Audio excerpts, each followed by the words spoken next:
G'day guys and welcome back. My name is Michael and I am the Dead Aussie Gamer and welcome to Tales from Aulestria, the Winds of Wilderan. Joining me, of course, is a wonderful and amazingly talented cast of role players from all around the world as we embark on this epic adventure in the animal kingdoms known as Wilderan. Hi guys, how we all doing? Hey, doing We have a good. we have a full team. I'm so excited. I'm so happy. I cannot wait Yay. for this adventure to begin. Also, I did see that. I didn't realize you could do that, but I just saw Puddles raise a tiny little hand. It was like the most adorable thing I've ever seen. Can Puddles give me another wave? It's just another little. Oh Oh! my Yay! god, so cute. Yay! That's That's okay, so ladies and gentlemen. adorable. That's the stream for this for today. It's just gonna be it's just gonna be that. All right. So without any further ado, let's introduce our wonderful cast members. Starting, of course, with none other than someone who is very familiar to the channel, as you pretty much saw her this morning. Laura Bones, how are we doing today? I'm doing very well. Had a small amount of sleep. Then went to work and then did the stream. But I'm excited because we have the full team back. And yeah, Sorrel's like feeling the magic of this place and she's super excited. So hopefully good things will happen and she'll not get eaten by a giant owl. I love it. I love it. And tell us a little bit of who is Sorrel? Sorrel is a small, I always forget what the name is, Surian, which is like a squirrel person. And she is very tiny and small, but has big attitude. And she's a rogue, an arcane trickster rogue, and she's just now discovering her magic last session. So we'll see how that progresses. And she's a friendly sort. And very single, which is why Puddles' is goal is to make sure Sorrel finds someone fabulous. Hi, I'm D20 TV and I play Puddles. Puddles is a tiny grung barge. It's the grunge bard. And Puddles has the magical hat. And when the hat speaks, we all listen, especially when it's time to find Sorrel a mate.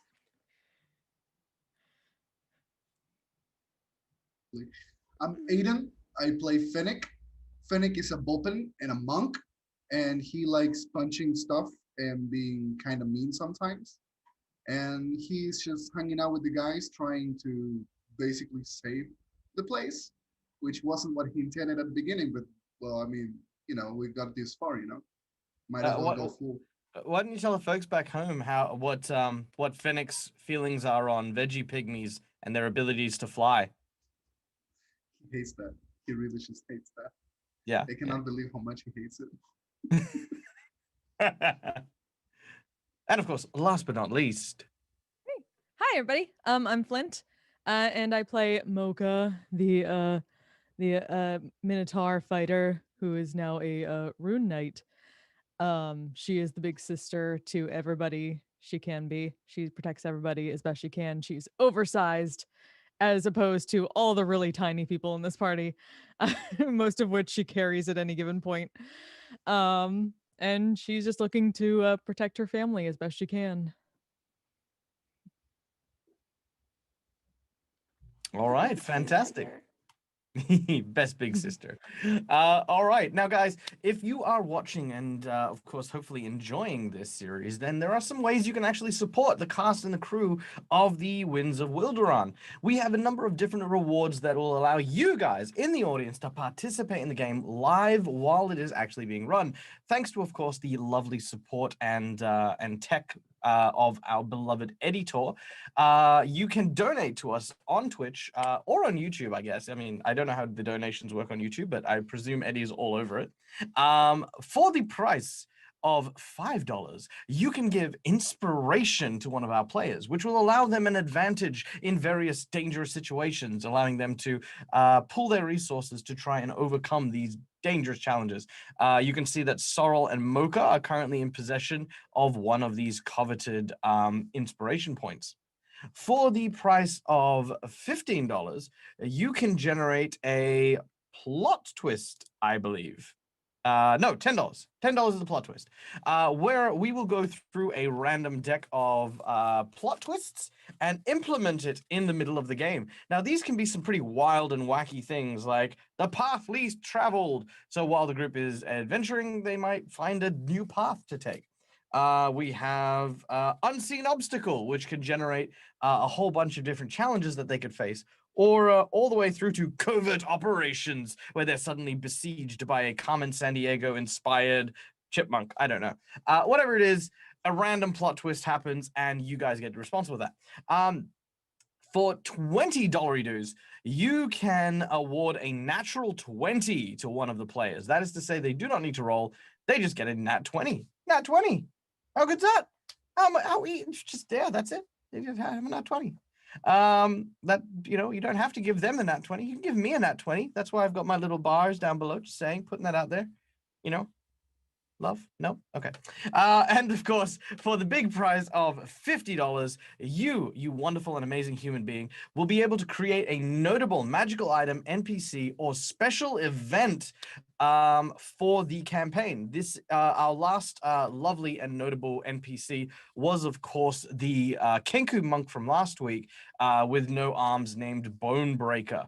It came courtesy of course, our lovely fan Immersion Diversion. So we thank him for that. And yeah, they will actually feature in the show as a prominent NPC. So there you go. I think that's it. We're good. Oh yeah, boss bar. Oh my God, is that the boss bar? It is. That the boss? Oh wow, that's the boss bar. All right. So down at the bottom of the screen, you can see the boss bar is on very low hit points. Now the boss bar represents a great challenge, something big happening, like a massive event. Once that bar hits 0, this gives the players an opportunity to embark and deal with something incredibly dangerous. But of course, it will also mean that the group may get something quite powerful in return. These are, of course, just as people donate, the boss bar goes down. But yeah, wow, boss bar, so close, bitterly close. Eddie, put down in chat exactly how much is left in the boss bar, so that our players can keep a track on that. And yeah, there we go. All right, without any further ado, let us begin today's session as hopefully, yes. As last we left our heroes high atop the mountains of Skyrook Ridge, our heroes, Mocha, Fennec, Puddles, and Sorrel, found themselves walking through this giant vortex of swirling energies, pulled away from the landscape of the frozen tops of the mountains, instead now being confronted by almost a warmth, sunlight beaming in from these large stained glass windows. Warm your bodies as you emerge from this blinding light, and you find yourselves in the center of this huge antechamber set with marble. Large pillars reach to the skies, and you can actually see a series of magical crystals hovering in the air, bobbing, almost like they're remaining afloat on a calm, almost pristine water. They sort of move up and down with a very rhythmic pattern. Now, this is at the front of this temple, you can see this huge altar, one that is covered with scrolls and books, candles, and wax seals. You can also see candles lining the various walls and alcoves, each bearing a depiction of statues of these immense, massive, and very well-adorned striga, giant owls with very deep and wise eyes, glowing with crackling magic. As you find yourself here, you hear a muffled coming from Mocha's backpack. Oh, Mocha. Gonna reach into the backpack. Your backpack produces a very familiar hat, of which, emerging from the depths of said hat, is a very familiar puddle-shaped character. Ta-da! Oh, Hey, hey, Puddles. Puddles. You're back. You okay? I'm fine. Everything is fine. Okay. That's Okay, good. as long as you say so. Have a good nap. Yeah, I these feel a little hatchins. dry. Feel dry. Oh. Really kind of dry. Okay. Start taking out a mug and start filling it with water from a water skin and offer it to Puddles. What? While you do that, Puddles is going to just kind of lean over dramatically and put the back of their hand on their forehead and say, "How dry I am! How dry I am!" Puddles, Puddles, Puddles. Yeah, I yes. don't think the big scary bird people want to hear you singing, as lovely as it is. But just have a look around. Actually, you're getting much better, yeah. Turning Yeah, she around, hasn't. turning around, you can see the bird people are just statues. There does not seem to be anyone here to greet you as you stand in the hallowed halls of the Striga Parliament. Oh, wait, never mind. They're all statues. Okay, It's well fine. then. Carry on singing. You go ahead. You sing your little heart out. Oh, okay. Puddles will climb into the mug and then, like, again, splay out their arms. So they're hanging over and head tilted back over the side of the rim of the mug. How dry I am. Right. As you sing, all of a sudden the lights begin to dim. The crystals start to lose their illumination. From now you. Go on. I was gonna say, now you've done it. Oh no. Your Did singing you draws like in the it? light, Puddles. That's how good it is.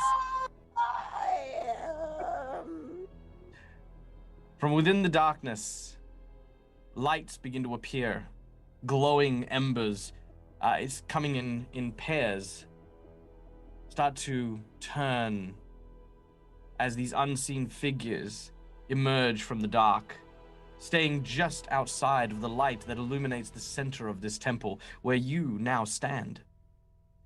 A wind carries and ruffles your clothes as it swoops and manages to put out the candles around you, and the smoke from the wax creates this very sort of bitter smell in the air as these creatures start to move around in the dark. You hear the sounds. Sorry, go on. Okay. You hear the sounds of something heavy from above, moving and ruffling. And it is at this point you realize just above the altar, hanging in what looks to be like almost like a small, like huge cavern just above the altar, is this large feathered curtain, which as it moves, you realize is no curtain, but the huge hulking mass of a giant owl. It barely looks human. It looks monstrous as it sort of crawls down the wall with its talons, the heavy sounds of its bones straining as it manages to step in front of the altar. You hear Sorrel audibly go, gulp. Oh, Sorrel, I think we found you the best mate ever. Hello. I mean, I don't know how that would work, but like, yeah, sure. You Nice slowly try. lower the mug and just kind of cover up the front of it just to protect Puddles a bit. All right. Sorrel stands behind Fennec.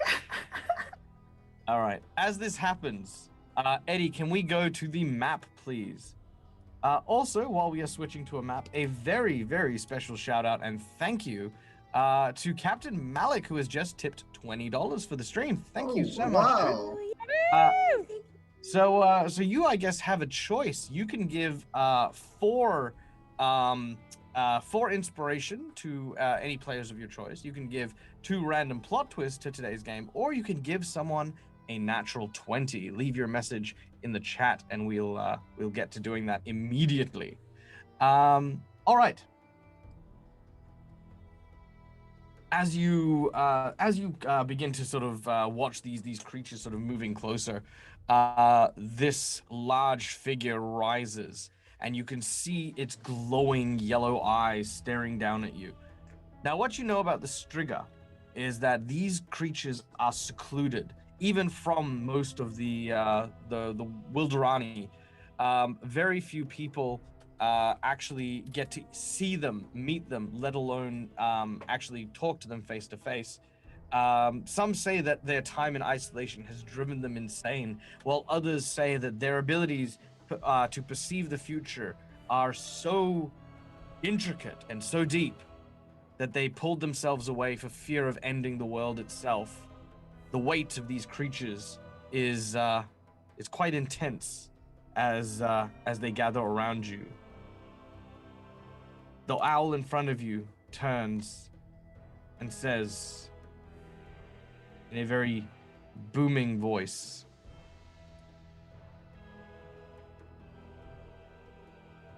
"Why have you come here, little creatures of the lowlands? Your kind does not belong at the pinnacle of enlightenment." We bring you an offering. Oh, what offering? I forgot. We have So an starts checking offering. our pockets. Yeah. Let me see what I have. Let me see what I have. Puddles Piece will of string and 2 Puddles smooth will stones. Puddles will reach into their hat and pull out the golden acorn and hold it up and say, we have a choice. This really neat golden acorn or the love of your life. Have you met our friend Sorrel? She's so amazing. She can move all over the place really fast, really sneaky, and she is so friendly and people person like, and the hat has spoken. She is going to make you the best life mate, and she's really pretty and nice. Isn't that right, Sorrel? You're pretty and nice. Sorrel's busy trying to like climb into the back hair.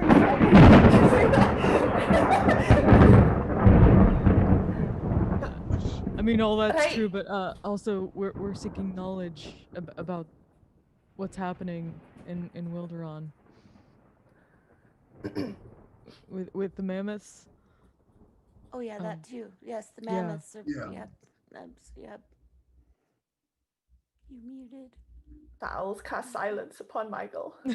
Oh no. Oh no. We have not had silence cast upon us. We speak only when we mean to, and not a moment before. Oh, he's the wizard. He's a wizard too. Yes, we know of the incident involving the mammoths of the lowlands.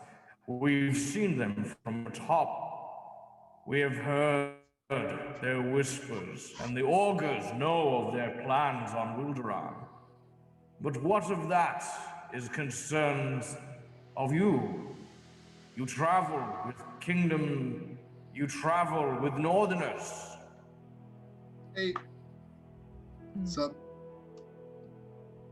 You know He that, came to help us. and there's nothing wrong with northerners. Sorrel says, peeking her head out from behind Fennec. That's just being mean. They're just people. The owl turns its head 100 and Oh no. like twists Oh, its that's no. head just freaky. upside down and then twists its head back again as it sees you. Now its eye is so big it is the size of a mirror to you. and you can see your reflections in it. Fenny kind of like puts his hair Oh, like the right oh, way. Sorrel, you're the apple of their eyes. Like literally, I can see you in their eye. It's great. You were meant for each other. Meant. It's. Do you like hats? Oh, please don't put the hat on him. But Look, I We should. Mr. Stringer, sir. Like, well, we just want the I mammoths am the gone great from our and land. grand owl. I have been Gra- keeper of the destiny strings since before the lands of Wilderan ran with your kind. Back before their names were known to the wind, my kind looked over and guarded this world with our eyes firmly set.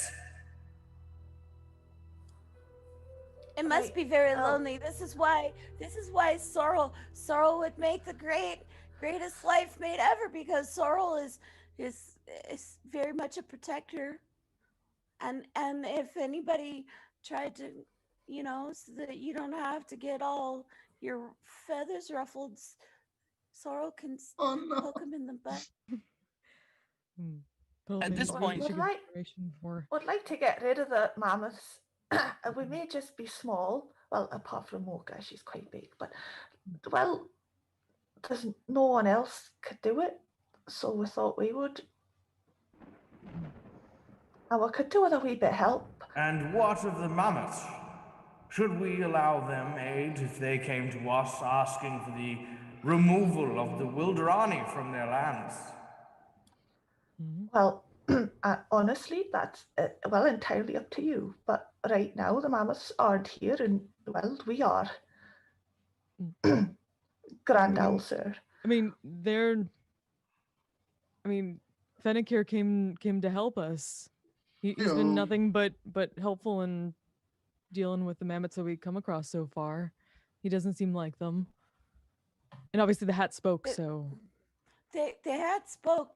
Fennec is a nice person, and if you'll allow me, great, wise owl, if you like, do you like fashion? Will you try on the hat so we know if because I get that you're totally like the wisest, most knowledgeable person but the hat speaks to us and tells us, and You the hear- hat would speak to you and let you know that we come with good intentions. You hear a murmuring undertow from the several striga, much smaller than the grand owl, talking in the alleys just to the side. They seem to be turning to one another and speaking in a language that you don't quite understand. From behind, you hear a voice and not footsteps, but more like wing beats as a figure steps out from behind. It is, of course, a very familiar visage, that of the Tengu without arms, Bonebreaker, whom you met at the top of the mountain. Now, my honored friends, you all know me. Is this the way that we treat those who have proven themselves worthy to speak in the presence of the Grand Owl? All of you know as well as I that few have this honor after showing the wisdom, fortitude, and valor to answer the call of Wilderan. They have proven themselves to the land and the can. Perhaps at the very least, their words should be heeded. There's more muttering as this individual steps in. He looks to you and sort of gives you a smile and a nod as he rests on his knees and folds his wings inwards. One of the owls steps forward, a rather ruffled one with black feathers and kind of a glowering look in his face. This is not a place for you to speak. You may be a pilgrim and a follower of the ways of fate, but you do not have the right to pass judgment on anyone who walks through these walls. A female steps forward and says, "No, but he has helped. He has managed to safeguard the way and the passage for many years now. In fact, we have enjoyed a great deal of solitude and privacy thanks to the efforts of Mr. Bonebreaker himself. If his recommendation is for us to heed the words of these travelers, then I say we listen. But they speak of a hat. This hat, this haberdashery, that is how they seek portents? If they seek portents from fabrications, then they do not seek wisdom from the owls, and that is how it should be. They have no place here." I raise my hand. Puddles, you're fairly sure that man will not look good in a hat. Fennec. I say, well, I mean, you guys are very wise, so I guess you can like deduce that she wasn't like Puddles. She's mentioned the hat. We are not like our whole moral basis isn't well. Partially, our moral basis is based on the hat, but it's not like the whole thing that we base our morals on. It's just like 70%. Okay, the rest we're kind of trying to figure it out more here. like it's like 99%, 100% 99%. accurate. Yeah. The hat is accurate, and I believe in what the hat speaks to me, speaks to all of us. You The point clearly is- don't understand fashion. Yes, but they probably do know, like, what do we need to do to stop the mammoths? I mean, Mr. Great Grand Owl, and I look at the huge monster in front of me, like, "Sir," and I speak a little louder because I'm probably super tiny compared to himself. "Sir, you mentioned that what should you do if the mammoths came here? I say you should do whatever you please and help them if you feel like it. I mean, they're not gonna come here. They're too dumb to come here. But we came here. We're just looking for some guidance, and if you would do us the favor to help us, we would be eternally grateful. We just want to help the land become go back to normal, you know, just like balance things out. Because right now everything is going to hell, and I just think there's something is weird here. Like mammoths are like prone to expanding, but they're usually not this aggressive and out of nowhere. There was a specific timing to what they did, and I think there is something more behind all of this, personally." At this point, the male owl, the little tiny aggressive one, sort of stands forward and he says, Do you see how they speak? They talk as if they understand the ways that the future needs to be bent, as though the whims of the fates are theirs to command. The Striga know nothing of incorrectness. Every prediction, every divination set from these hallowed writings has come to pass. The reason we do not help is because upon looking, it is set in the very stones. The Akashic record speaks only the same words as written in the tapestries of the Great Owl. And you are foolish to think that we have not been spoken to before. At this point, You mentioned tapestry. At this point, just real quick, the other owls immediately start to try and hush that particular Striga. He says, "No, do not shush me. Yes, the mammoths have already been here and asked us for no less than you." And what did you say? Did you help them? The giant owl sort of ruffles its feathers yet again, and as it does so, it takes a step forward. Doing so, you realize Whoa. that that as it does, it knocks over piles of bones, animal bones, Wilderani bones. You can definitely see some Surians, definitely some Vulpin. Fairly confident you can even see some Bovinians. A whole bunch of literal just bones get rolled from beneath its feet. As it steps forward, it says in a very deep voice, "We cannot discuss that which was told and shared between fellow travelers of the fates. But if you want, we can offer you the same aid that we offered them. No more, no less. For balance in all things is what we, the Striga, seek above all else. Right. Well, I mean that seems fair. Hmm. That's what we came here looking for. And, well, if balance is what you're looking for, the mammoths, at least from what we've seen, aren't trying to keep that. Can you at least try on the hat for just a second? The giant owl looks at you, all of you, and as you do so, your eyes begin to glow a bright color. As this happens, light swirls around you.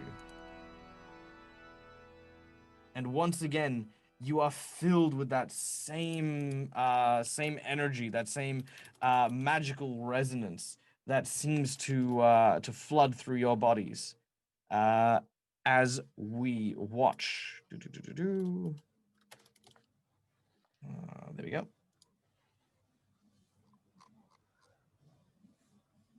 What do I watch? Okay. As you watch visions of the landscape shift and change around you, the temple itself seems to vanish in front of you as you find yourselves suddenly surrounded by the cold. Ice and snow surround your bodies, and you could hear just the wind howling in your ears.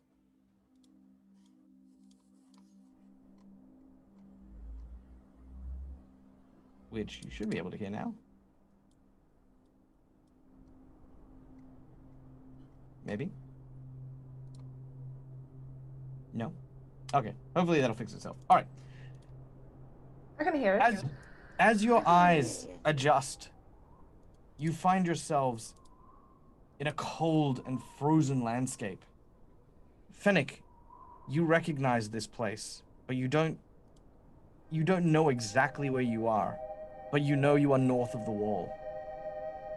You are in the Mammoth Lord's realm. Well, this got dangerous all of a sudden. Jesus. Where are we? It's cold. It's the land of the mammoths, if I'm not mistaken. Not my favorite part of the tundra, but definitely better climate-wise for me. Still very dangerous. Is this real? I'll hang on a second. Sorrel will pinch you. Do you feel that? Do I feel that? Oh, I cannot. Muted. Silenced again. Oh, yes, you absolutely feel it. Pain shoots through your arm. Ow! Ow! God! Ow! You have claws. You need to be more careful with that. Ow! Right. Finish. Well, they said they'd give us the same help they gave the mammoths, and the Yeah. mammoths came to our side, and now we're on their side. So maybe that's the help. Well, I mean, they definitely broke through the walls, right? Like we did see that, but Maybe the owls helped. I'm just spitballing. I don't here. know. It They're just- such asshats. Like, I understand they're wise and really big and they eat people, but they can be nicer, right? I don't think it's that hard. No. I agree. All right. People just never learned the golden rule. So what do we do? Or they don't like hats. All right. Well, if we really are north of the wall for reals, then I guess you're in charge, Fennec, because the rest of us, well, we haven't got a clue. You know this Okay. area. I'm gonna look around and I'm gonna try to find any signs that I would know for living in this kind of area for my whole life. Any signs of a settlement nearby that we can follow. Excellent. And yeah. If you wish to, make a survival check, as you Okay. wish. And while I do that, I tell them we need to find shelter first and foremost, and Mm. get you guys some coats because I don't think you are used to this cold, and it's gonna get colder. Like this is pretty tame right now. Mocha's Not also gonna- going to like pull out like a towel or a hand towel or something like that from her pack or something like that, and Puddles, you should probably get out of the mug. It might freeze over. Yeah, Yeah, it will. I was worried about that. Thank you. Mhm. Puddles will climb out of the mug and like wrap themselves in the towel. Wrapping yourselves in the towel is an excellent idea. As a cold-blooded creature, you feel immediately lethargic as soon as you are exposed to the elements, feeling a lot better once you are wrapped up in the warmth of the towel. As Fennec looks around, he begins to get his bearings. He realizes he is not too far from the coast, about maybe 2 days travel north of Wolfsgard, a outpost of the Wildrani Northern Watch. This area here, you would know, is actually the territory of the Skull Splitter tribe of the Mammoth. Um, the Mammoth are here in this particular area, are prone to raids and hunts along various smaller communities. They're nomadic and violent, and spend most of their times hiding in the network of caves that reside in the sloping hillsides and mountains of this particular region. As you begin to realize that, well, if you head south, you will head towards Wilderan and, of course, the Watch. As long as you have your friends in tow, you shouldn't have as much of a hostile greeting as you would should you go without them. You would probably figure that your best bet for survival is to head there. Yeah. I explained to them where we are and where we are heading, more or less. And would it be easier to get wood for the night to make a fire, or would it be easier to just carve holes to get into to keep the heat inside? What would be easier for us right now? Right now, probably easiest if you were to follow the ridge line. Doing so would protect you from the wind shear and allow you to travel relatively well. It isn't until it gets closer to nightfall that you'll need to find some shelter. At which point, you would know as a Fennec, as a Vulpin, you would know that you could dig several burrows and use some of the plant growth here. It's not so frigid that there is no greenery, but you could use some of that greenery to create a rudimentary shelter. Okay. Well, I look at the my friends and I explain to them where are we heading, and the way we're gonna do it so they don't freeze basically at night. And I ask if any of them is feeling very very cold because I still have gloves and my fur like the cape, so I can give that to them because I can actually take the cold here. I'm pretty cold. Yeah, Puddles might Yeah. definitely need it. I give I give Puddles one of my gloves, so Puddles can get warm. Puddles is gonna climb into the glove, given that Puddles is like super tiny. Yeah. Puddles is gonna climb into the glove and like put one leg in one finger hole and one leg in the other finger hole, and then put a hand or an arm in the thumb hole and an arm in the pinky hole, and adjust their hat, take a big puff of their pipe, and let out a couple bubbles just to see if they pop or shatter because it's so cold. And then Puddles is gonna do a little dance. Just for fun. Oh, You they look- they they It's a 100% onesie. shatter. It's a onesie. I just realized. Might want to keep using your prestidigitation, keep yourself warm as best you can. Yeah. We should ration out torches just in case we don't find shelter. But I think we might. Just might. I mean I can borrow, right? I have a borrow speed, so I can actually make some shelter at night. Okay. Anyone else is very good at survival that can guide us through here? Because I can guide myself somewhat, but I would like to entrust someone else with it too. All right, anyone who wishes to may take up that role. Let's see. My survival's not great. I'm proficient in it. I'm not great at it, but If you have more than a +2, I want to give the role yes. to you. Okay. Yeah, okay, yeah. You can guide us. You can be the leader again. Okay. Yeah. So, guess aid from Fennec then? Yeah, I'm Or- gonna do the help action. Yep, Okay. not a worry. Okay. All right, let's try this.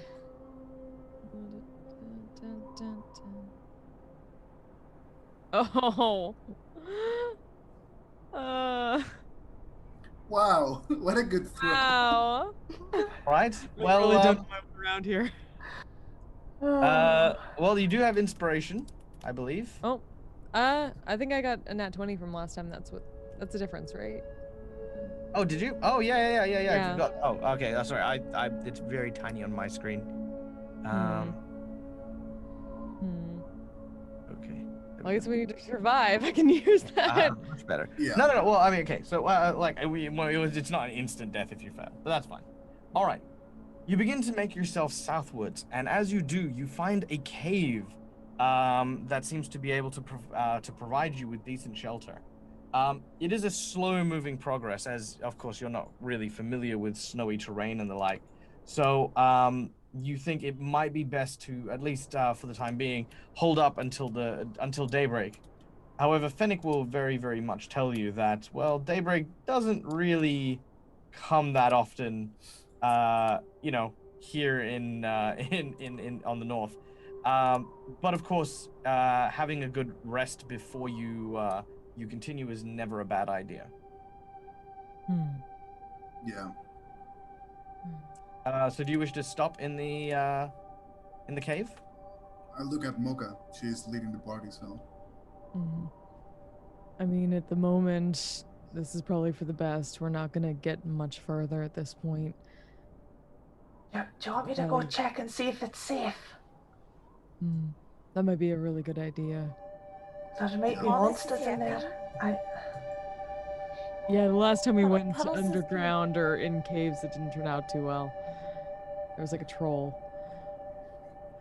Puddles is gonna be like blowing little bubbles out of their pipe, and like trying to aim them so that they as quietly as possible burst on the side of Fennec that is closest to Sorrel, and then one on the side of Sorrel that's closest to Fennec, so that they're warm. The closer they are to each other, that side gets warm, so it's almost like they're drawn together. Puddles is gonna try to quietly, like, inspire them to get closer to one another.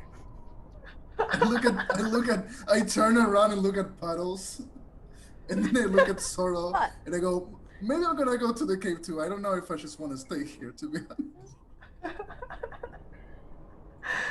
Hey, but you have to be very quiet. Can you be quiet? I can be very quiet, yeah. Right. That's one okay, of my then. good points.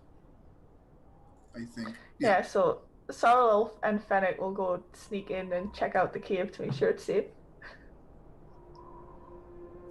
Puddles is gonna keep trying to aim those bubbles so that they're warmer on the side that's closest to the other, just to see what happens. Of course. All right. I'm going to be moving the characters, so just bear with me while we make our way down The here. cave. All right. Cave. Now, as you see the cave in front of you, Sorrel, you begin to investigate. I need you to make me. Are you stealthing, or are you just kind of? Yeah. Yeah, No, we're this- stealthing.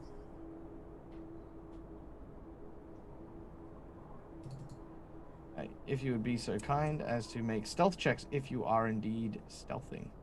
Super stealthy. Super Hey, stealthy. Oh yeah. you're being really stealthy today, huh?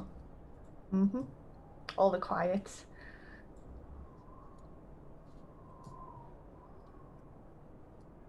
All right, there we go. Do you like my very professional cave? Looks really good, actually. Thank you. All right. Well, As you attempt to be stealthy, you hear the sounds of very heavy Bovinian footsteps. Ah, I thought just, is everyone coming? I thought just me and Fennec were sneaking up ahead to see inside the cave. Yeah, oh yeah, no, you are, Oh, but okay. again, you also still hear from outside. Alright. Trying All to right. keep warm, stomping our feet. And I look at Sora and I go, we need to get Mocha some like fur boots so she can be more stealthy or something. That's a good Something that idea. doesn't stop. Yeah. All right. As you enter the cave, there's a very strong, gamey smell that immediately sort of permeates your senses. You're unsure of what it is, but Fennec, you know what it is very, very well. It is the smell of a polar bear. Oh. And I go like, I think, do I know anyone in my tribe that would be exploring, like any kind of ranger or spy that would be on this area? Yes. You know that there is a person from the Urson by the name of... His name is... Sorry, one moment. His name is Eric, son of Gorn. Eric Garnson. Yes, Um, yes. I look at Sorrel and I go, I smell polar bear. So if there is actually a live one right here. Wait, what's a polar bear? You know bears, Aye. but bigger. No, it's And their fur is like my fur, like snow. Like bigger than a grizzly bear? Oh. Yeah. Are they friendly? I probably know some of them. I live with them here, so just let me handle it if we do actually meet with them. Oh, yeah, that's fine. Sorrel steps behind Fennec again.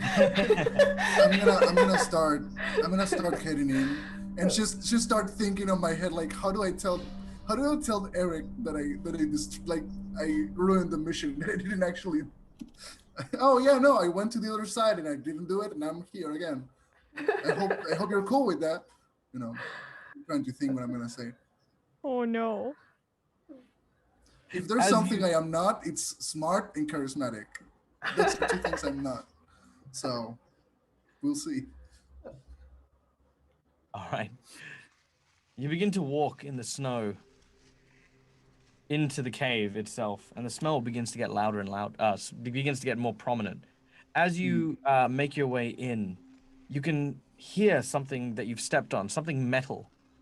Looking beneath your feet, you can see a number of suits of armor buried under the snow. As you take a closer look, you realize, as you wipe the snow away, that these bear the markings of Wilderan. Wilderan? What? I look at Sorrel and I go, do you recognize this armor? Do you know what? Sorrel, yes, you do. They are they're armor from the from pretty much. Okay, so Wilderan is made up of a variety of different sub kingdoms that combine together to make Wilderan. This is the royal family of Lion. So there is the lion heraldry among the Wilderan symbols. That's a symbol of the royal line. What's this doing here? Should we get Mocha and Puddles? They might want to know about this, like real quick. Right, hang on. Sorrel scutter back and like peek her head out and wave to Mocha and Puddles to come in. Well, Mocha's like tail just keeps on knocking into things because she's pacing a little bit to keep warm and just like crash clang. What's going on? Did you find something? Um, well, you might want to see one of the things we found. I think there is a polar bear on the cave, so I might be able to talk with him or her. So What, yeah, what's a polar bear? It's it's like like a a white grizzly bear, bit. but very big, and snow Oh, fur, just like mine. okay. They're Well, really cool if you get to know them, and they're not killing you. So hmm, yeah, a lot of He things are seems like that, really. yeah, he seems to be describing a version of the Urson who you would all be familiar with, are the bear people. Um, they are not normally seen on the opposite coast to where you are, so you don't see too many of them from your town, but you would know of them, and that's what he's describing. Okay. All right. Right, but we found armor, like royal armor. What? People from the lion people, the king and that, they've been here. That's weird. Yeah. yeah. Let's go take What a look, I would they be guess. doing here? Do you think maybe the owls brought them here too somehow?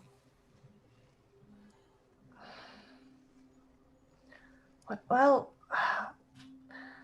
we don't know. I guess We'll have to keep we'll have going, to I find. guess. Yeah. Yes. There's no Yeah. point You speculating. know, I'm really confused. Why are we here? Why did they send us here? If they were going to help us, and They if helped gonna us. make it, The balanced. Personally, I think the owl sent them to Wilderan, and they said they'd give us the same help, so they sent us here, and like vice versa. Perhaps I'm just guessing. That's my best well, guess. I mean, if they had to if they're come to sending talk to us them in to the Wilderan, then they were town, already here. Hmm. Hmm. Well, I guess maybe well, what maybe. we're supposed to learn is here in this cave or something. Yeah. I Wait a tried We to all minute. armor, follow. that's new. Yeah. If they're trying to help them, and if they're that upset, and if maybe there was a fight here, and that's why they're what's I guess. I guess so. Maybe what we find here might be of help. I'm Exactly. gonna try to follow the scent of the polar bear, if I can. Yeah, Okay. follow them through. It definitely seems to be coming from further in, and very much so. You begin moving closer and closer into whatever it is you're searching for in the cave. Now, who here has light, should I say, and who here is using dark vision? That's a good Excellent. question. I'm using dark vision. All right. Is it getting darker to anybody else? Well, you're in the cave, so at some point or another, you are simply getting a bit too far away from the entrance. Puddles was asking the group because Oh, Puddles sorry. doesn't have dark vision. Yeah. I don't think Mocha does either, so Mocha will take out a torch and light it. All right. And Fennec is gonna go, please warn me. So- Oh God. Sorry, his- sorry, sorry. His dark vision eyes are like fully dilated, and then he looks at you and he's like, "Ah, Yeah. my eyes!" All right. With torch in hand, Mocha, you're kind of like the central body, I guess, of as you guys are moving through the. Yeah, I kind of point the way, and I just follow Mocha behind. Yeah. It's like, The ice of this cave that makes the ground is rather slippery and uneven. It makes it difficult in some places to navigate, but you slowly but surely make your way in.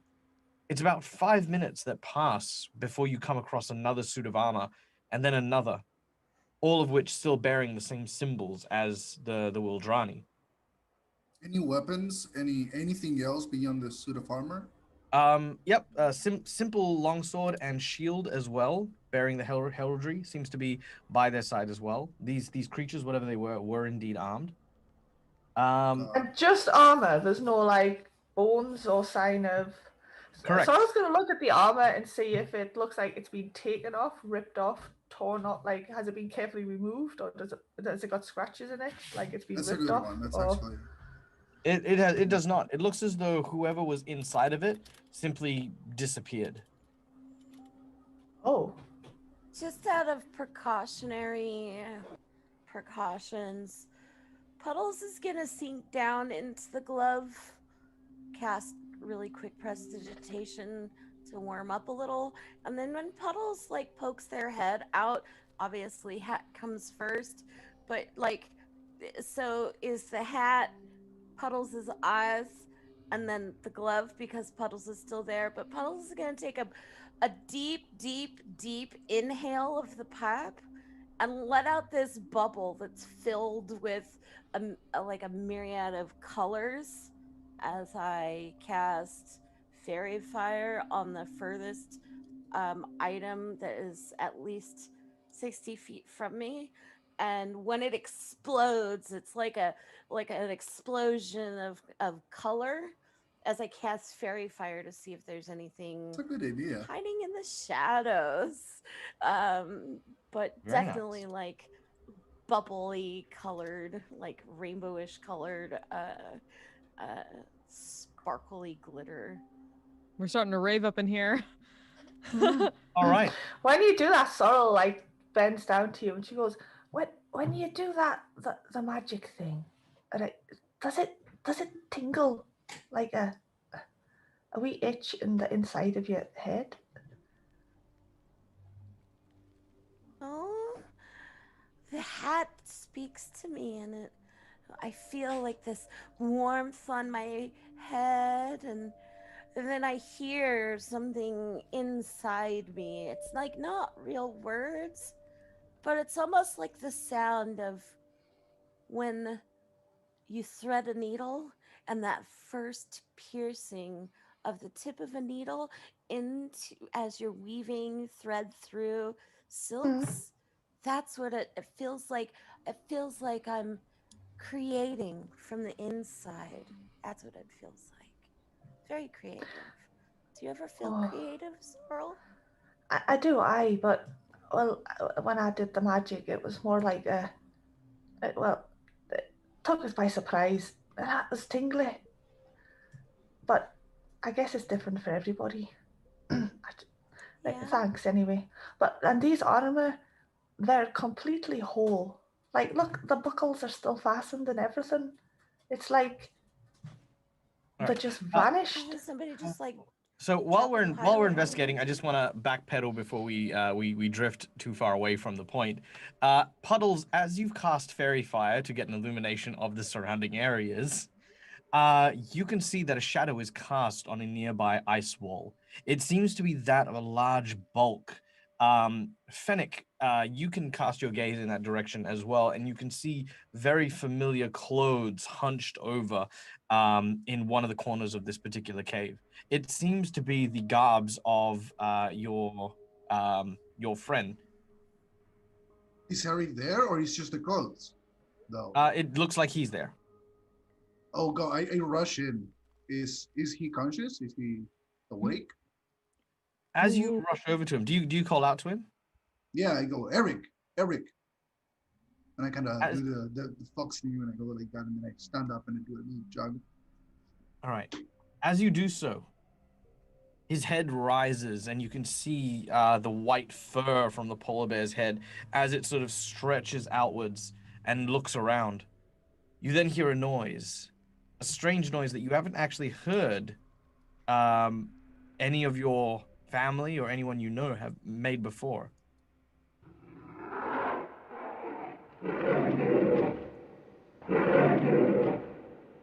As it turns its head, you realize that Eric, son of Gorn, is not a Ursin. He is reverted to a primal state, a primeval state. He is in fact a full polar bear with the clothes torn and shredded, still clinging to his body, barely hanging on. He turns to you, and instead of the soulful eyes of your dear friend, you see blank black pits that look in your direction. Eric, calm down. Oh God. What's happening? I don't know. He usually isn't like this. He's usually very dumb and very slow and very nice. I don't know what's going on right now. Well, if he's slow, should we start running now?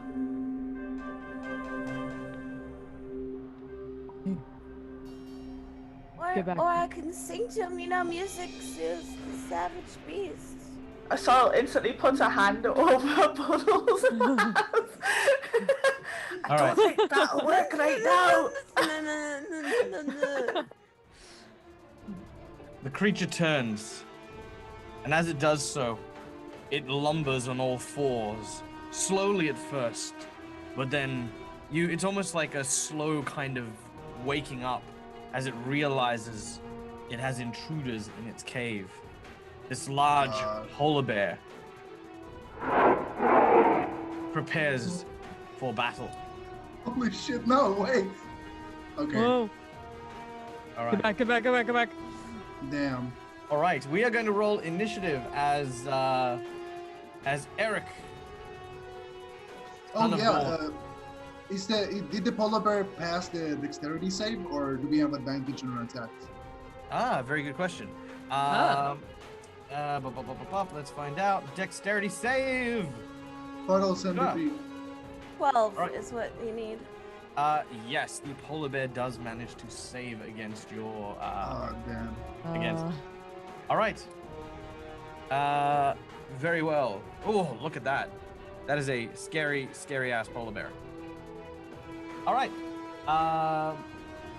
Very well. Let's roll initiative, shall we? Gah! All right, Puddles, you are up first. You're in this dark cave, illuminated only by Mocha, this large polar bear, not too far away, but separated by by about 10 feet, and Fennec, who is kind of, separated himself a little bit from everyone else. Okay. Puddles is gonna like move Sorrel's hand away from their mouth. Take a deep breath and blow the biggest bubble that Puddles can manage out of their pipe. And it's shaped like a giant turkey leg. And Puddles like wills it to go towards towards the polar bear, hands waving in the air, very, very like I come in peace kind of thing. And Puddles will say, "Hello, friend. I'm friends with animals. And I don't think that you're too much of an animal," as Puddles casts animal friendship with their bubble. Hey. Hey. All right, very well. As you cast animal friendship, is there a saving throw involved? Animal friendship has a wisdom saving throw of 12. All right. Unfortunately, this polar bear, territorial though it may be, is full of adrenaline, and while it sees your turkey leg, it has never seen a turkey before, and it shakes its head.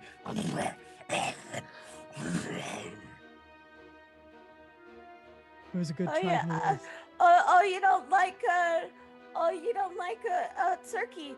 And Puddles will look over at Mocha and say, "Mocha,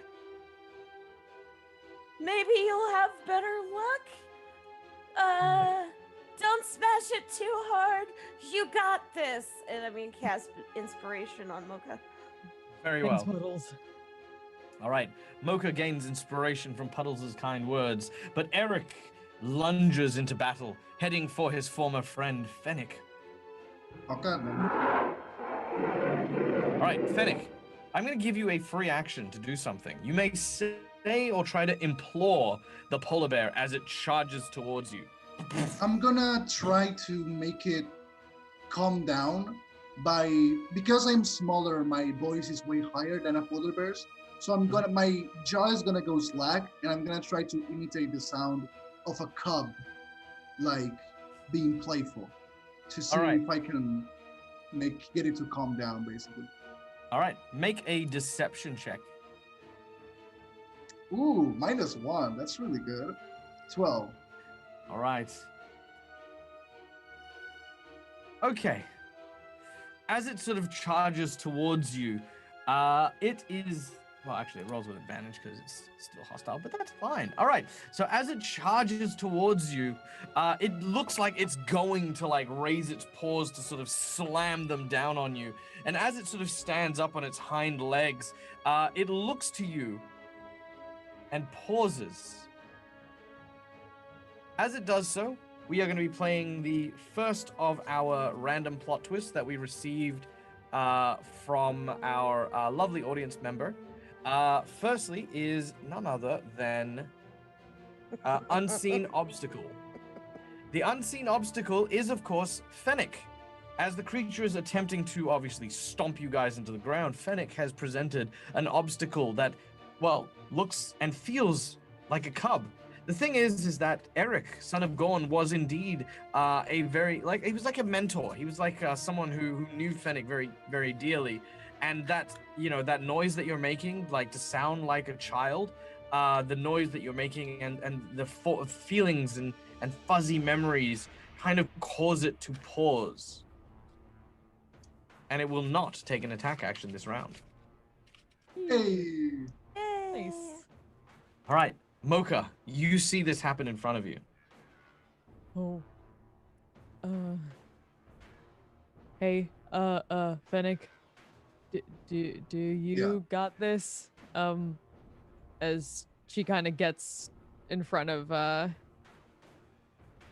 Puddles and kind of tries to get between the two without like immediately like getting aggressive at it, but she's gonna wait, check this out, and basically hold her action to grab her skillet and probably try to sweep the leg.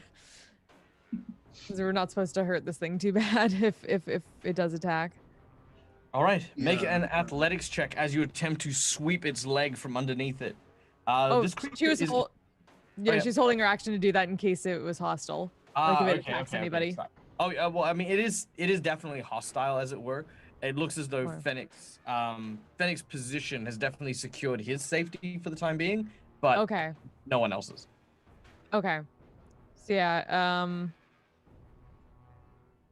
if it attacks, the moment it attacks anybody, she'll attack it. All right, Fennec, it is your turn.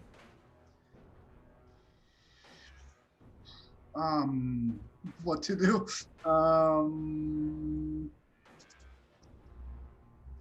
I mean, it's not gonna last. It's really not gonna last. And even if I'm safe, I have 3 people here to protect too.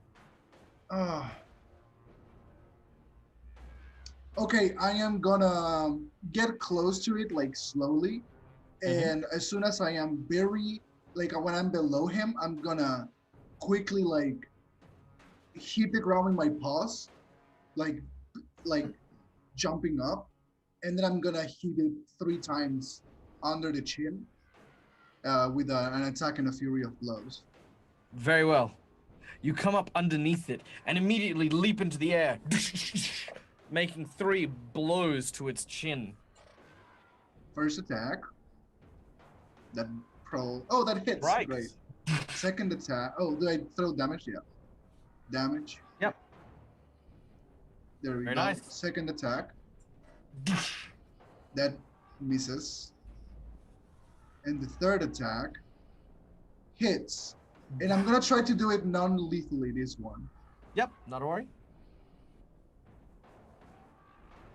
Okay, and now I am going to use my ability to force it to do a dexterity saving throw of, what is my modifier? It's like 8, 10, 13. Or no, sorry, 12. It is fine. You got a 17. Ah, damn it. Okay, so it doesn't fall prone and then it just falls to the ground again. It does not, but its jaw is sore and it uses its paw to sort of feel its wound and its injury. I'm gonna move here, by the way, and just when I'm running around it, I'm gonna be like, I'm just gonna whisper sorry, like that. Very well. All right. Bear is angry. All right, Sorrel, it is your turn. Your teammates seem to be circling around and trying their best to I guess not deal damage to it, but incapacitate it. Okay, so yeah, Sorrel's really only got a pointy things, and seeing that they're going to try not to hit this polar bear too much, she's going to step up with her tiny little squirrel self, and she's going to shout at the polar bear to like go away and leave us alone. But she's also going to cast cause fear at the same time. And she does this again, kind of like that involuntary, like tickle happens in her head again as she yells at the polar bear, as the magic kind of works itself. It's got a wisdom save. We'll see if it works. All right, let's find out. Wisdom save. I just did it. Oh, did you? Oh, yeah, it's automatic. Yeah, okay, yeah. Well, I mean, yeah, you succeed. It failed. So it's frightened of me for a minute, but it gets to make a save at the end of each of its turns again. Okay, very well. It is definitely afraid. Puddles.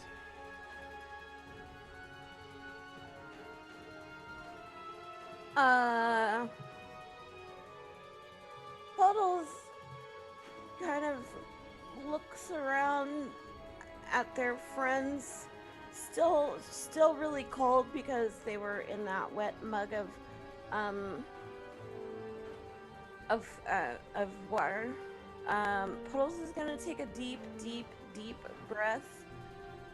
As I hold my action, any one of my friends gets hit, Puddles is going to exhale 2 bubbles to do a 2nd level healing word, but only if one of their friends gets hit.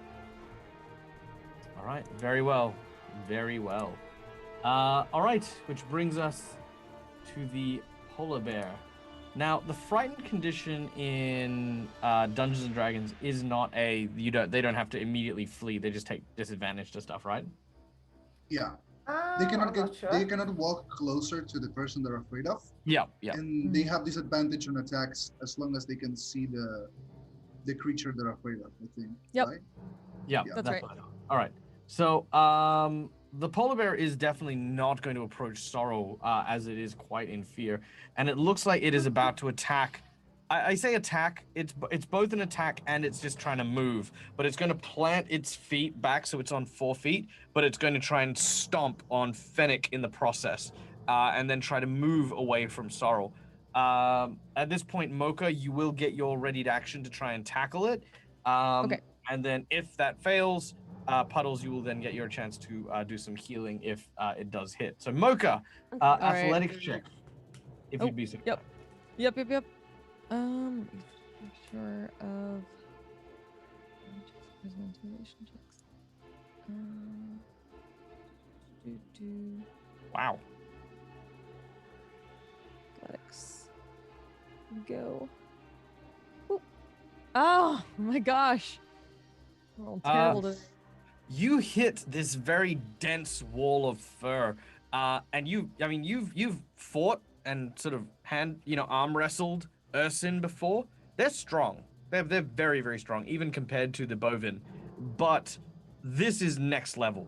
This is almost like you almost feel as though you've tried to push over heavy carts. You've tried to push over heavy barrels, but you know the difference between pushing something that's got a little bit of that give versus something that feels like you're trying to push over a tree, right? With deep roots that it does not budge. That's how it feels hitting this dense wall of muscle and fur. This is an incredibly heavy creature, and it is not budging. It is, however, definitely going to thrust a claw at Fennec. Oh, it still hits, but it dropped a nat 20.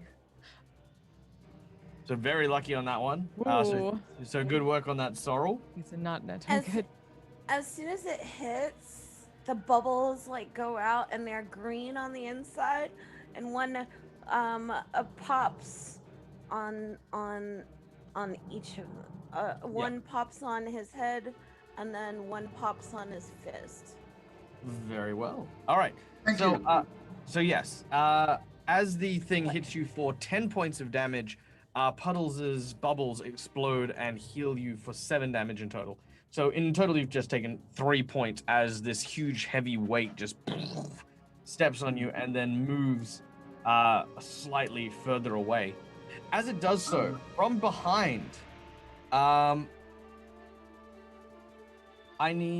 no, I'll just give this to you. So we had another random plot twist from our Dag Dollary Doos, and we thankfully got from Immersion Diversion another plot twist, which is none other than a fleeting glimpse, which is a very cool one. I like that one. So with this, as you see the back of the large polar bear, you can see that he is still wearing the garbs of Eric, but there is something in his back. A large syringe kind of... All right, for those of you who have ever seen a bee sting that's actually, been ripped out of the poor bee, right? It's like that. There's almost like a bladder or a sac attached to a large spine that is dug deep into its fur. You can see it's got a red blood stain around this strange object that is set deep into its back. It turns and gives you a warning growl, but that's all it can do in this round. All right, Mocha, you're up next. All right. Well, after it did that to Fennec, the the skillet is definitely coming out on this one, and she's taking I a love this swing. skillet. Yeah. Yay. Mama's Hit skillet is him. the best. Bonk. Hit him with love. Go. Still have nightmares about that giant skillet. My gosh. I can't roll tonight. You have Alright. advantage because of Morning, fairy this fire. time. Oh, right. No, it Oh, saved yeah. that. Oh, Oh, that's yeah, right. it- That's right. Yeah, It sorry. did. All right, you swing your skillet, and again, you sort of clap it in the face, but your skillet, for the first time, does not seem to push past its head. In fact, it kind of almost rolls with the attack and turns its head upwards to avoid the blow, turning into just a glancing strike. Fennec, you I'm don't know what has gonna- happened. Oh, you don't know what has happened to your friend. You do not see his recollection in his eyes at all, but you can definitely see that he is not being... You know what an aggressive polar bear looks like, right? Fangs, Yeah, this is snarls, way rip- even more. Yeah. Yeah, he just looks like... feral. Yeah, he's got very much a defending... He's defending himself. Yeah. I'm gonna climb on his back and try to remove the stinger from his back. All right. Make an athletics check as you climb onto the back of your friend. Athletics. Oof. 13. All right, let's see if you get thrown off. You do not. You climb onto his back, and as you do so, you place your hands on this strange object. If you want, you can make this will be just a straight strength check to try and rip it out, or Okay. if you wish to, you may attempt a. Let's see. You may attempt a medicine check to try and remove it carefully. I am going to try a medicine check, but I'm gonna use my natural 20 as I go. There you go, buddy. There you go, Eric. Come on, stay with me. And I'm gonna use my medicine for that. But a natural 20. Very nice. All right. Yay. Thank you. Thank you again to our audience member who donated $20 to give our beloved Fennec that natural 20. As with the natural 20, you do manage to grab hold of the strange object, and as you very carefully remove it, all of a sudden, you are swept up in a giant blizzard. All of you are suddenly engulfed in snow, and just like that,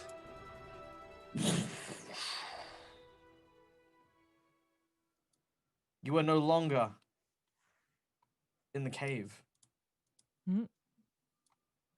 You find yourselves once again back in the temple, surrounded by the Striga.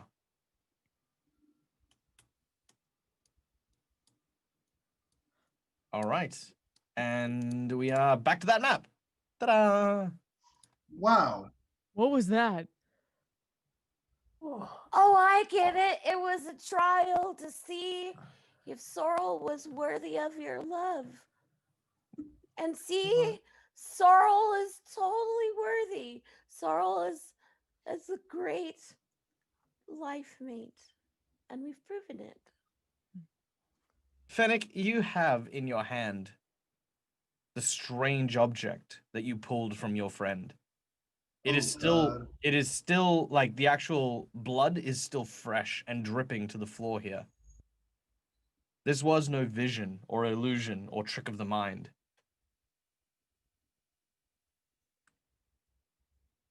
And look at the Another big old offering. fucking owl. And I go, okay, you big feathered rat, you better explain what was that. What did you do to my friend? And why did you take us there? And I'm just kind of gripping the stinger very, very hard right now. Ooh, all right. Well, as you say this, ooh, how do I even approach this? I am not very charismatic and I'm not very smart and I have no idea what happened. So that's true. they All right. better be informative right now. As you say this, there is a stillness. The owls stare at you with their wide eyes. If you think that it was us that were responsible for what you saw, then you are gravely mistaken. What you should realize is we have offered you the same gift that we offered the mammoths. We offered insight. They did not come to us to ask for a means to defeat their enemies, but a way to figure out who their enemies were. And we showed them. We showed them exactly what they needed to see. And you now have too seen the same thing that they have. Whatever it was that you found in that cave, that is why the mammoths have come. That is why, after many years of being able to live in the northern wastes, after many years of war and turmoil, something has changed. They have angered. They have moved as a large force with a new purpose. One to destroy Wilderan as we know it.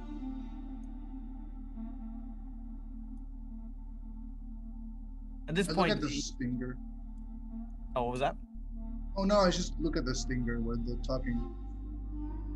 Yeah, it looks to be some sort of, I guess, it is an organic magic. It looks to be something that came from a creature, some type of insect maybe, or bug. You know nothing of what type of bug or what this thing had. You know that the bladder for the venom is completely empty.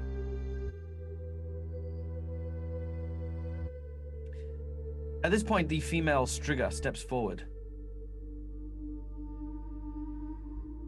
Friends, I know that there are so many different dangers that lie hanging in the air over Wilderan, but there is, of course, hope. We know of the king's passing, and we know that right now the mammoths rampage through the lands, angered, afraid, and much like the days of old, Wilderan has no leader, has no direction, and no way to protect the weak from the strong, no way to rise up. But there is a way that might be able to help you. The Great Owl has shown you a great vision, and this gift shall be taken back to Wilderan with you, with the blessings of the Striga. But there is yet another blessing, not of our kind, that you may use in order to try and maybe bring order back to Wilderan. A king must be found, and some say that there is a journey one may take, a pilgrimage of sorts, to a place known as the Mirror of the Cosmos, an underground and very pristine, magical place where the waters are so clear they reflect the universe in its entirety within its one pool. Within those waters, it is said that the first king and queen of Wilderan bathed, and it bestowed on them the same wisdom that we the Striga have passed on. Go to the Mirror of the Cosmos. Find this water, and it may be able to provide you with the wisdom you seek to bring an end to the turmoil.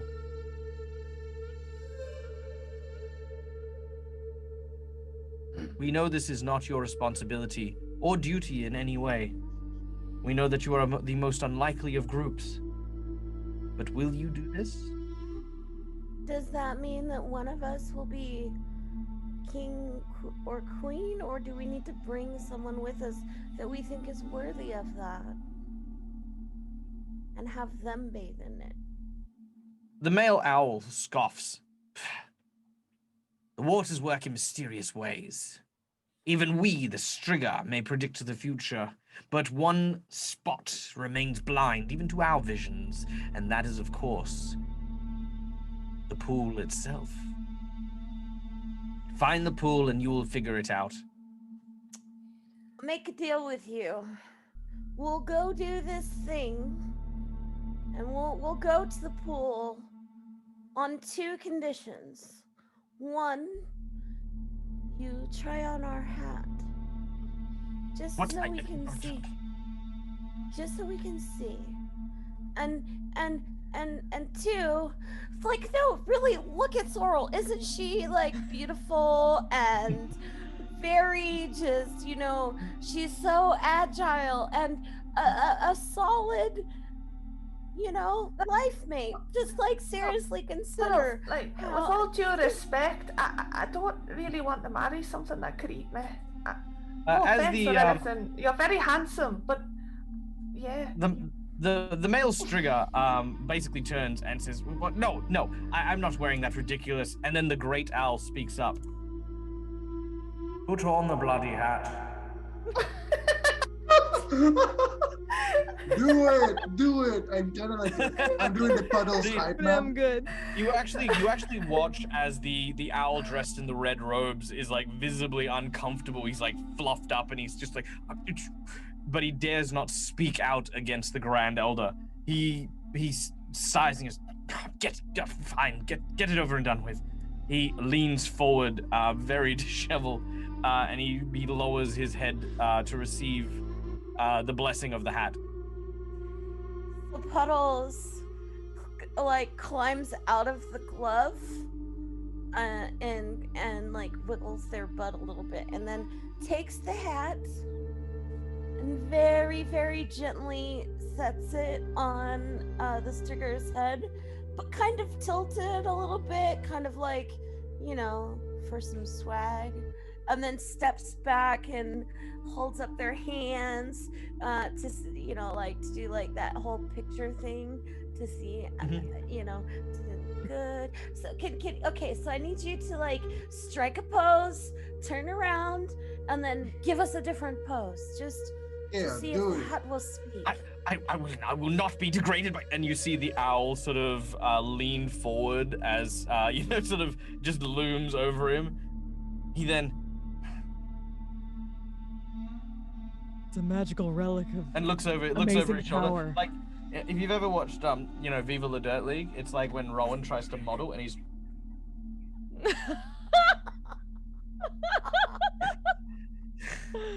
so yeah, he tries to do a couple of poses.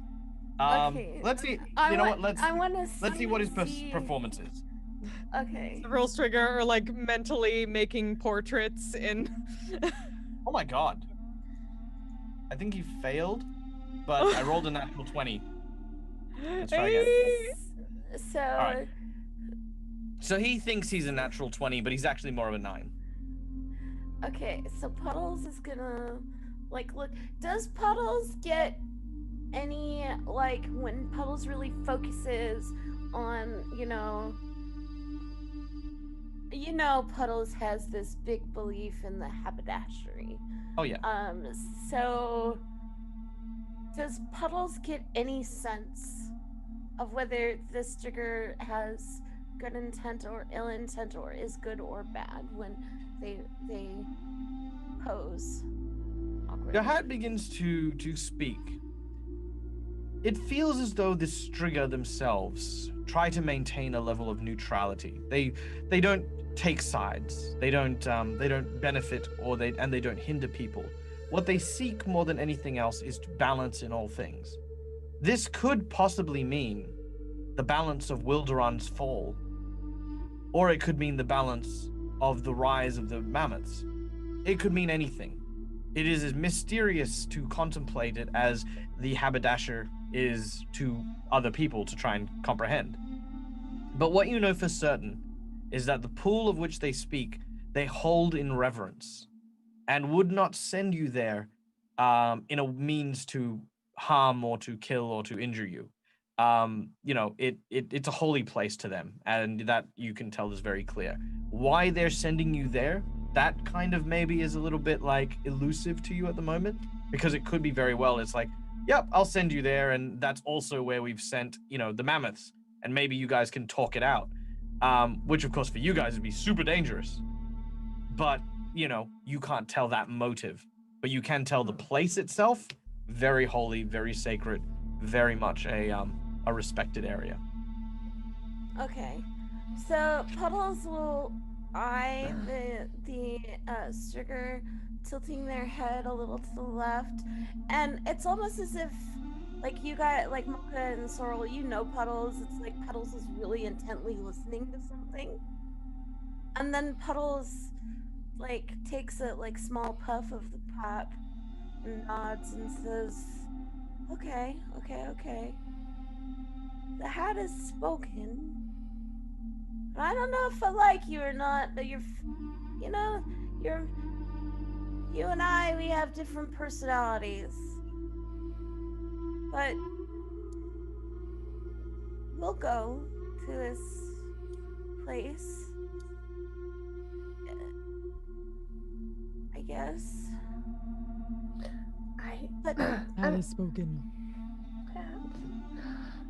We could do this. We'll just take a wee walk, and then when we get to the end, we'll take a bath. It's quite simple, really. Yeah, as long as no one takes a I leak on the guess. pool. I swear to God, if any of you pees on the pool, I'm getting out of there before I get the wisdom of whatever it gives you. Right. Oh, can I have my hat back, please? Yes. He bends over and allows you to take the hat. So Puddles will put the hat back on their head, and kind of the way Puddles looks at the Strigger is like thoughtful. Like Puddles is really contemplating something, and they say almost offhandedly, you're really not a people person, but not everybody's out to do bad, and maybe you're just a jerk because you're not used to nice people, but you have really bad fashion sense. But the hat has spoken, and you're not that bad. He actually feels a little bit better at that, and he sort of he literally has no response. The great owl sort of smiles.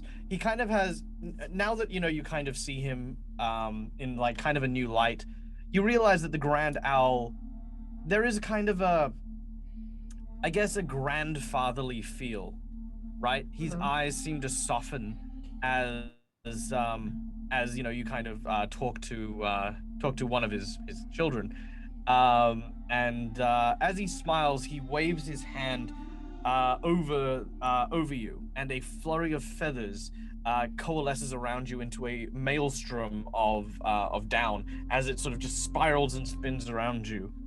He says once more, and for the last time, "Go, my friend. I wish you luck on your journey. Your travels will be long and will be hard. Seek out that which finds and binds the mammoths and the Wildrani, and you will find the answers you seek. Lead Wilderan to a new and glorious future. And beware, for enemies lie even in the most closest of hovels. Farewell, my friends. Be safe.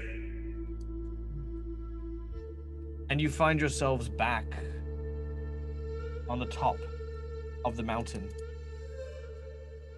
Okay, can we now mention all the corpses that were at his feet, or are we just gonna glance over that forever and never Glance speak about over it. again? Okay. yeah, Hey, yeah. I suppose everything has to eat at the end of the day. I guess, Well, yeah. I we mean, weren't their lunch, so it's okay, right? I'm not gonna cook yes, any of you, just so you know. That no, okay. that's not I me. don't think you ever ate meat Okay. in your life. You give that vibe of you're a vegetarian. That's true. No, well, yeah, but um, All right. I mean, Mocha will walk up to So- Fennec and put a hand on his shoulder and just be like, I'm sorry about your friend.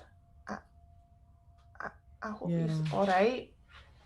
And I kind of look at the stinger that I still have in my hand, and it's just go like, they're gonna find a way of the wisdom or whatever that is probably gonna tell us exactly what we need to do. So, Well, I mean, I know I'm not very smart or very charismatic or very wise or very I don't have like a lot of constitution either. But like, I know that I have to do something about it. I cannot let my friend. I mean, he's huge. He's not gonna die. Okay, he can destroy everything. But like, I really need to help him. I need to give back everything he gave for me. The one thing that the one thing that sticks in Fennec's mind is that moment where he saw you, that moment of restraint that he had. For a fleeting moment, you saw in his eyes recollection and sadness. It only lasted for a second, but that's what sticks with you. Whatever happened, something about this strange magical stinger, and your friend, whatever happened to him may be reversible, may be something you can do to help him. But you need to find answers, and you know those answers are here in Wilderan. Your mission has changed. While you came here to warn the Wilderani about the oncoming mammoths that were attacking, your mission now is to find out maybe there is a reason why the mammoths attacked. Maybe there is something here at play, and more importantly, you need to find an answer to cure your friend of whatever afflicts him. From behind you. It is a lot to ask. Can I accompany you in your adventure? I mean, I know, I'm kind of like but I really do need to keep going, and I can't do it You're alone. like family. Yeah, well, You're like family. I thought you were coming anyway. I didn't think. Yeah. Yeah, we've already been through this much. Why would you give it? You're like our white furred cousin from another family. From Canada. But you're still a part of our family. We're a family. We fight together. We survive together. We don't have to look alike. But the hat has spoken, Fennec, and your family. Okay. They're gonna poke little Puddle's cheek.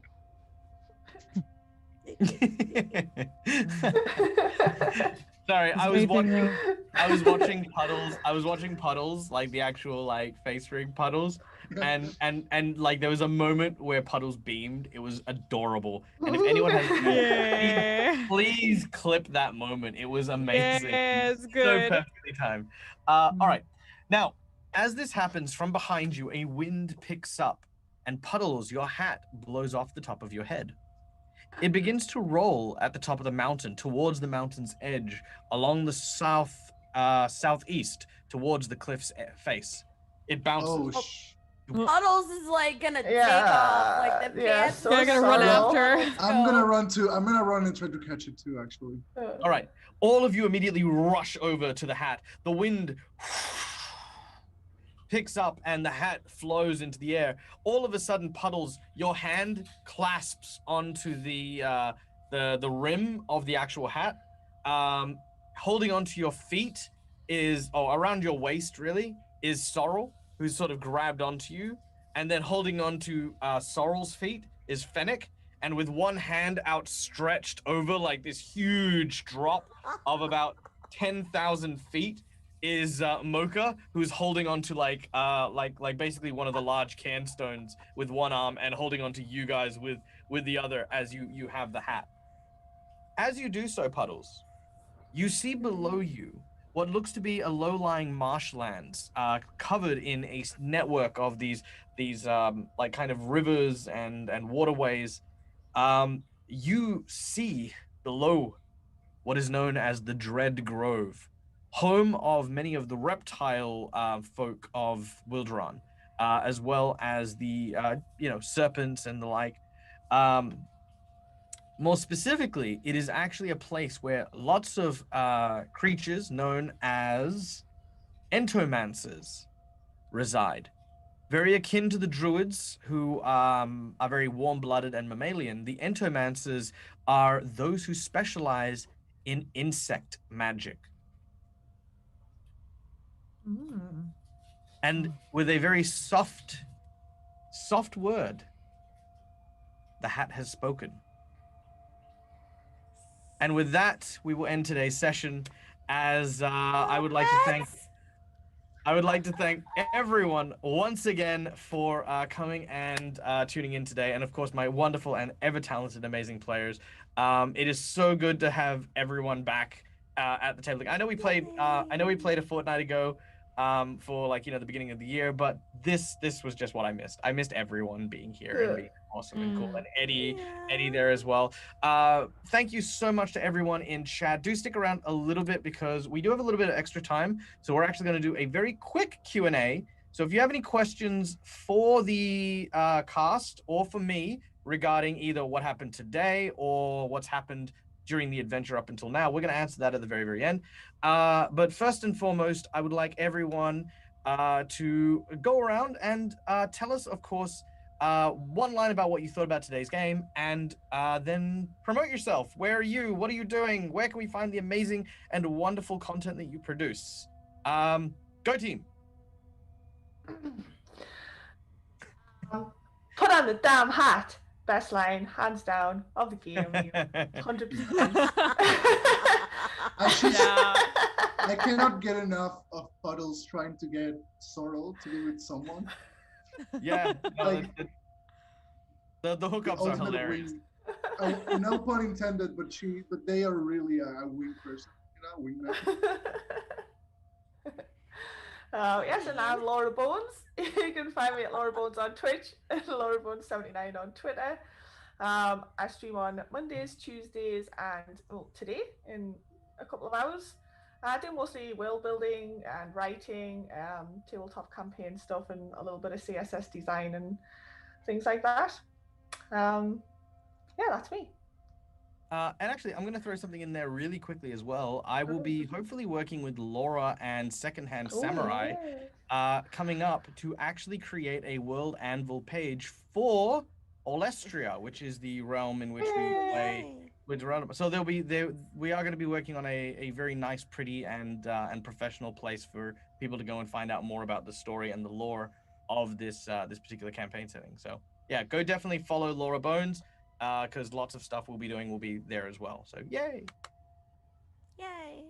Hi, I'm Kim, also known as D20 TV. I play Puddles, the tiny grunge bard. My favorite part of the night was the way that Dag, the way you put us into the vision of what had happened. There's still a lot of questions why those people aren't there, but their armor was there, but the imagery of it was fantastic. So that was my favorite part of the adventure tonight, and also put on the damn hat because the hat needs to speak. Oh yeah. Yeah, the hat needs to speak. It's That needs important. to speak. I think the Grand Owl's his head was a little too big for the hat, so I was like, yeah, he's maybe a little bit too big, and he is prone to eating small animals.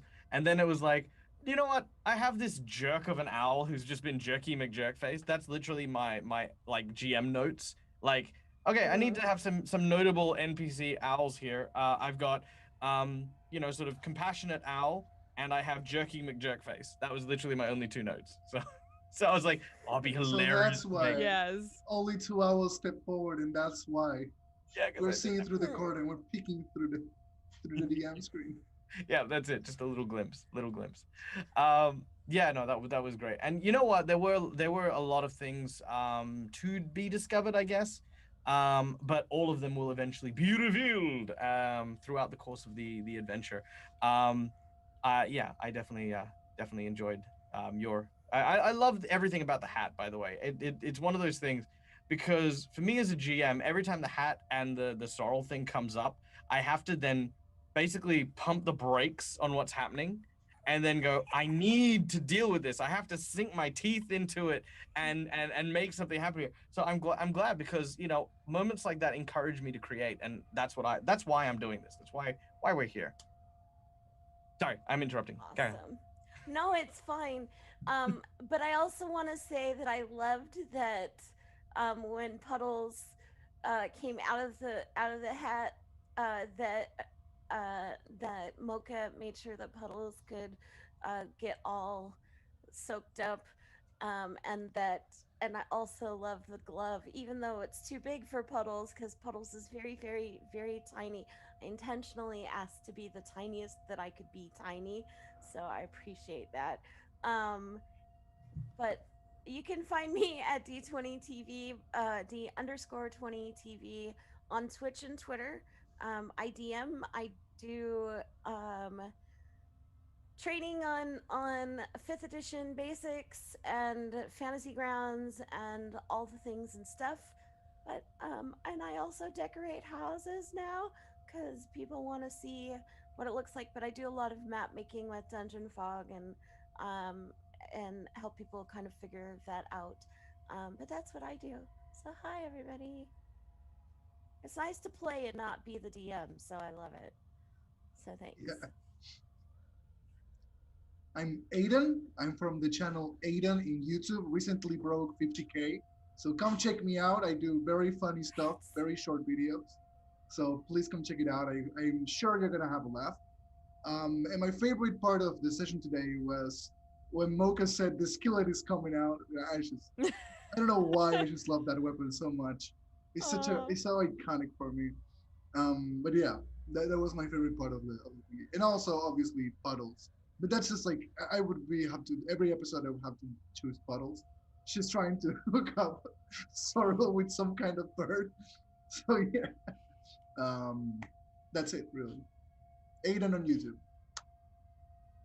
Can I also point out I love that so Aiden, if you actually go check out his YouTube, I fell in love with his YouTube videos. Like he's an amazing animator, singer, and very, very funny. When I reached out to Aiden, I was expecting him to play like this really comedy heavy character. But one of the things I love about watching Fennec is just how much of like how deep the role play gets and how intricate his character becomes and how integrated in the world. He is a very lived in character, and that whole bit with Eric, for example, I didn't talk to Aiden at all today about that. He just leant straight into it. All that investment, all that role play, everything there is just a testament to just how talented you are, dude. So I loved every second of that. That's one of my big things today.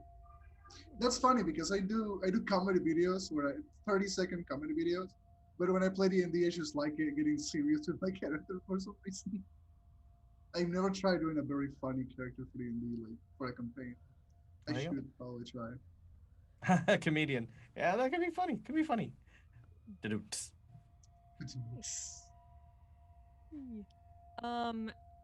Oh, it's so hard to choose favorite moment because there's so many of this. I mean, obviously, put on the damn hat was way up there for me. I lost it. But on a more serious note, I'm loving this kind of plot twist about. I guess it's not so much a plot twist, but like us figuring out like, oh, there is a reason that the mammoths are doing what they're doing, and this is new, and Yeah. there's that makes sense why they'd be mad at Wilderan if they got this armor there. Like, so that kind of blew my mind. I'm super excited about that. And just the fact that through that entire thing, Fennec just bumped up. I have little charisma. I have very little of this, so I'm just gonna yell at the Grand Owl about what happened with my friend, and that was very. I love that intensity in that moment. It was very like he's usually the straight man of our party in a sense, but that he just kind of went off on it, and that was amazing. I really liked that bit of roleplay. Yeah, hi everybody. I'm Flint_Lock on Twitch and Twitter. I am a musician. I am with the Misbehaved Maidens, which is a funny, filthy feminist fandom folk band. We are LGBTQIA inclusive, sex positive, and we enjoy being nerds. Otherwise, on Twitch, I stream Dungeons and Dragons weekly a few times a week. I do VR chat roleplay now as well, and I stream visual novel voice acting with my friends. Thanks. The real bard of our group. I just Yeah, suck right. with that. I was gonna miss say listening so much. that's definitely a bard if ever I've heard Yeah. one. Real life bard right there. Yeah, that's She's it. so Hi. awesome. If you guys haven't heard her singing, it's great. Oh is. yeah. Although we do have, I got a question. Are you still singing even though Twitch sings is like? Yes, actually, I mean, the way I'm kind of doing it now, I'm going to find ways to do like actual music streams, but at the moment, I'm using VR chat roleplay for that because I play bards in VR chat and I Oh. make harmonize with myself using bardic magic, Wait, and I sing in a wow. tavern. How do you do that? How do you do that? How do you organize with yourself? I That's crazy. pre-record like myself with my different Oh, character voices together. And that's really cool, actually. Holy. It's fun. Those are my bardic Yeah. performances. It's Nice. awesome. Very cool. That's awesome. That's absolutely awesome. You know, and the thing is I am very much a positive creator, right? Like for me, I do what I do because I love meeting people. I love getting to know people, and more importantly, I love getting to see everyone express exactly their passions that tie into role playing in various different ways, like Aiden's animations and the singing and the world building, and of course the GMing and the streaming. Every one of these things for me is just such an important part of the process of what we do and how everyone just delves into this hobby that we share. So I'm so happy to have you guys all here. I'm so happy to be able to run this sort of game.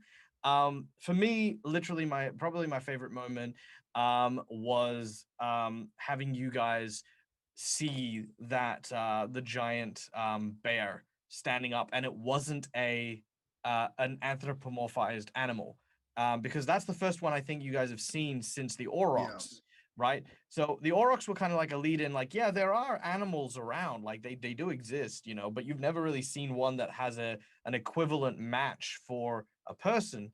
So this was just one of those things where I was just like, yes, no, this is the perfect time to introduce this concept that something is amiss, something is awry, and your reactions to it were absolutely brilliant. They were so genuine and so visceral. I actually had to take a pause myself because I was just like, oh, that hit. I'm like, yes. Love Also how the Sorrel just spent a lot of time hiding behind Fennec during that session. I'm just gonna hide here.